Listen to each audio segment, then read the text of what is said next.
We're about to begin our ride on the route of the Hiawatha. We get to start with the 1.6-mile dark, scary tunnel. The trail kicks off with a thrilling start, plunging you into one of the trail's most captivating features, the St. Paul Tunnel, also known as the Taft Tunnel. As the second longest rail trail tunnel in the United States, stretching over 1.5 miles, this passage through the mountain was excavated in 1907. Halfway through, if you can see it in the dark, a sign indicates the state line and reveals which crew, Idaho or Montana, reached the center first.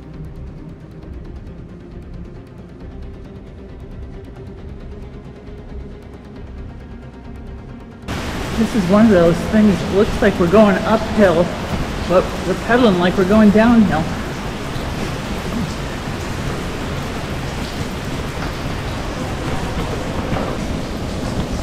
Ooh. Scary little notches in the wall.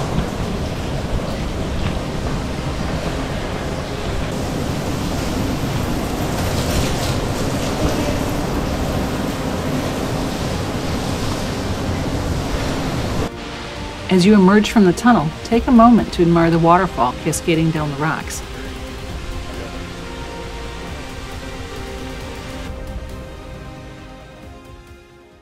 We just came out of what they said was the big scary tunnel. I don't know about you, but we've been in bigger. Oh, yeah.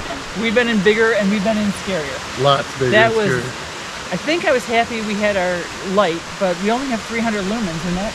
Oh God, yeah. That lit up the tunnel really nicely, but you do want to have a light in that tunnel. It's muddy, it's a little bumpy, but again, this is a beautiful tunnel compared to some we've been through. In fact, just not too long ago, we were in a real bumpy, icky, scarier tunnel. So we're really excited to keep going and see what else is on this trail. The bikes got a little muddy from going through the first dark, scary tunnel, but not too bad. A little bit of slobber here and there. If you don't know where the route of the Hiawatha is, it's on the Montana-Idaho border. It's a Rails to Trails Conservancy Hall of Fame trail, and the major features on the trail are listed on the National Register of Historic Places. And this trail tops everyone's must-ride list, whether it's USA Today, Fedors, Outdoors, or more. And there's about 50 interpretive signs along the trail that talk about the people, the life, the valley, and the railroad.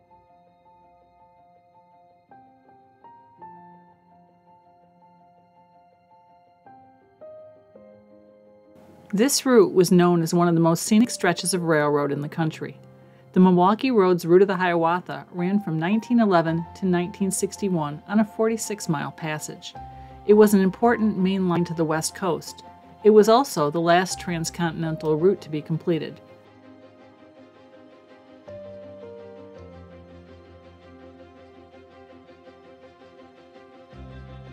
These 4-digit markers represent the distance to Chicago, Illinois. After you exit the St. Paul Tunnel, you'll ride on the road for about 2.5 miles to the Moss Creek Trailhead. From there, you're completely off-road on the former rail line.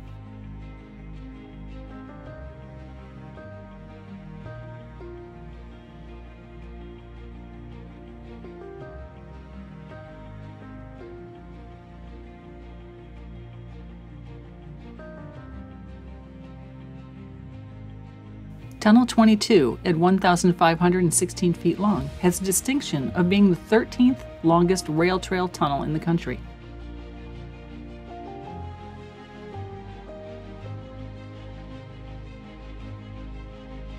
From this juncture along the trail, we'll witness Trestles gracefully soaring above the treetops. It's nature's fault this tunnel is closed.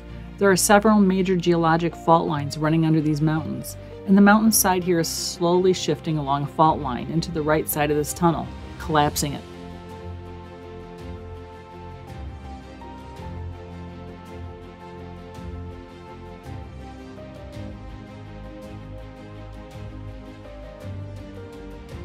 In early 1907, construction work began on the rail line. The actual construction of the railbed and the track was very difficult due to the forbidding terrain and the weather conditions. So the cost of the project, which was originally estimated at $45 million, ended up exceeding $234 million. In all, it took nearly 9,000 men working together from 1906 to 1911 to construct this Pacific extension.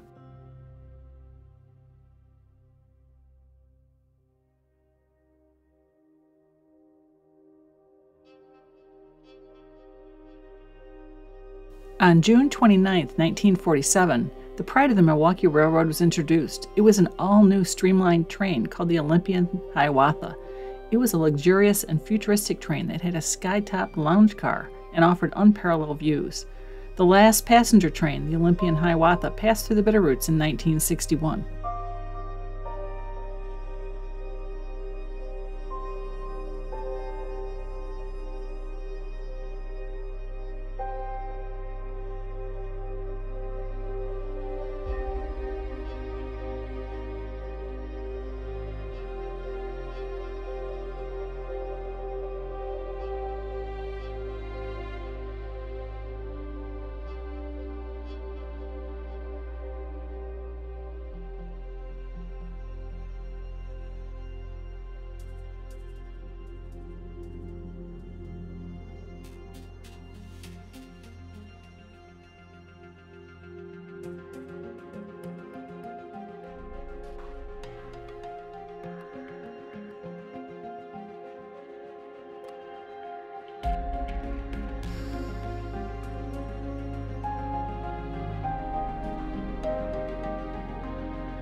In August of 1910, one of the most devastating forest fires in recorded American history burned much of the natural forests in northern Idaho and western Montana.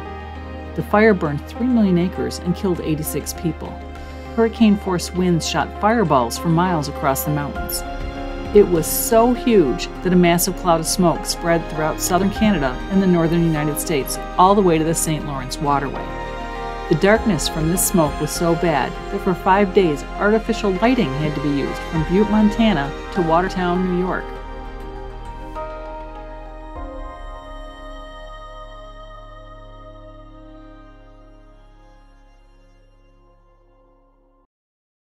At mile marker 6, the Kelly Creek Trestle is the longest and highest. To build it, a 25-man crew used a rolling crane called the Traveler, doing so in record time, just 31 days.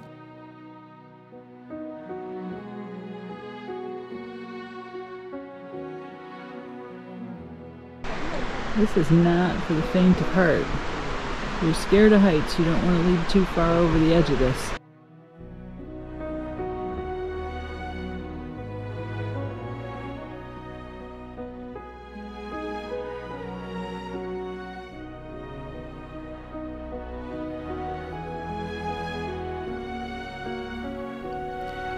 To create a more efficient rail route, the line was electrified in 1914, creating the longest electrified railroad in the world. By the 1970s, the railroad was a subsidiary of the Chicago-Milwaukee Corporation. It shut down the electrified operations in 1974 and neglected maintenance of the property, which resulted in increasingly slower train movements due to derailments on the extension, ultimately abandoning the line totally in 1979. In May 1998, the route of the Hiawatha opened to the public. 3 years later, the famed St. Paul Pass was also reopened on June 23, 2001.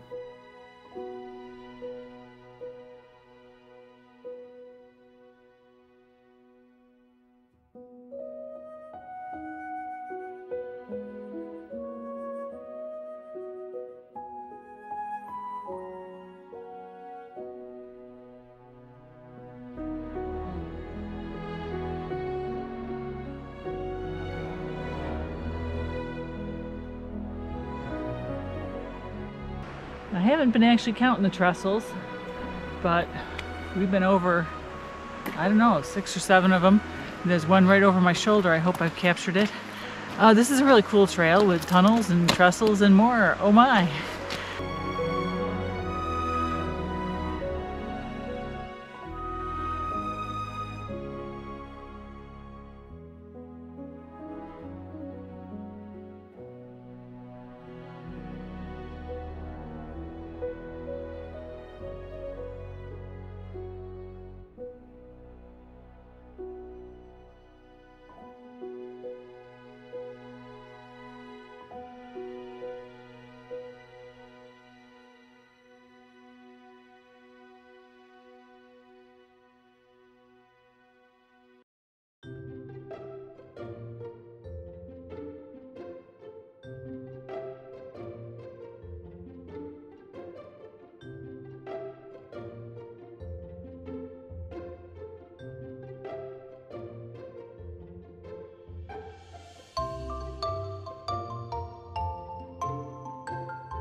I've been bitten by a wild animal. He was pretty crazy. I hope that chipmunks would have to look up on Google and see if he can carry rabies. Hoping not, but he was kind of fun otherwise.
Well, it's been about a mile and a half since the last tunnel.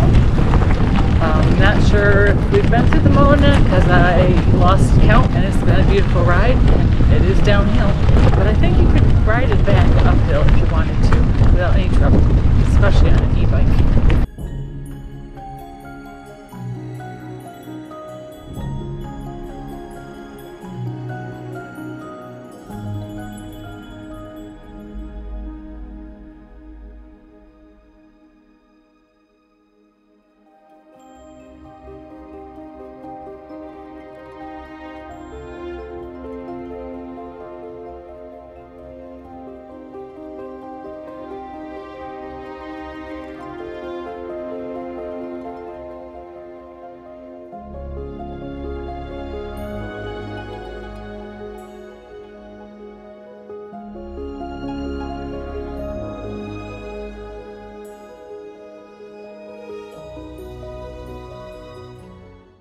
Here we are at the end of the Pearson Trailhead. Yeah, we finished our trail. Had the little encounter with the chipmunk, and he chewed on my knuckle, and I guess sometimes you feel like a nut, and sometimes you don't. Oh, geez. You probably worked on that for I did. You know, I was thinking about that for a couple miles. It was a beautiful ride. What's to say? It's an iconic trail. The tunnels are cool. The trestles are cool. It's warming up today. It started out 53. But yeah. 53. Now I don't know what it is, but I still have my sweatshirt on and still feel comfortable. But it was a great ride, and now we're going to do something most people don't do. They get on the bus. We're going back up because, you know, I think the advantage of going both ways on a trail is you see two different sides of it sometimes. Yep. So if we have anything interesting to show on our way back, we certainly are going to do that.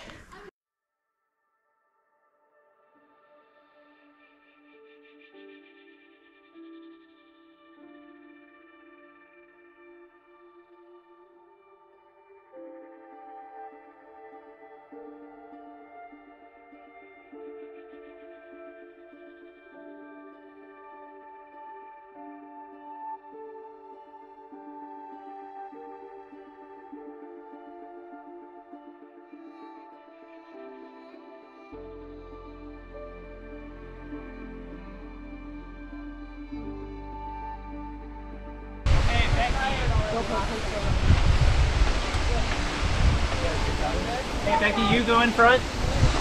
You okay?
We've been 15 miles down and 15 miles back, and back wasn't strenuous at all. Beautiful ride. I think it would have been more strenuous to ride on the bus with a group of people and have our bikes bang around on the trailer.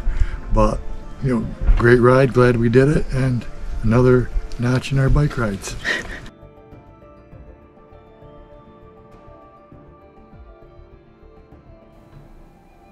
If you're looking for a little longer ride, you can either continue west from the Pearson Trailhead along the Old Milwaukee Scenic Alternate Trail, or once you're back to the East Portal, you can work your way over to the 70-mile long Trail of the Coeur d'Alene.